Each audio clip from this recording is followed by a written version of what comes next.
বিয়া কি এনেছে?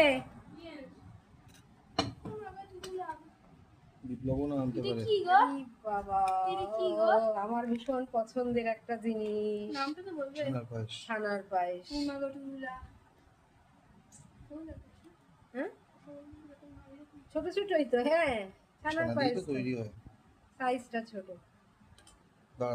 আর একটা বিয়েতে গেছিলাম, নিয়ে আয় না, বাটিতে করে ছানার পায়েস, মানে প্লাস্টিকের বাটিতে খেয়ে নেব। বিপ্লব খেয়ে নেবে। বাবা বাবা, তুমি যে দরবেশ এনেছো নিজের জন্য, ওই আমি একটু ঝোল খাই।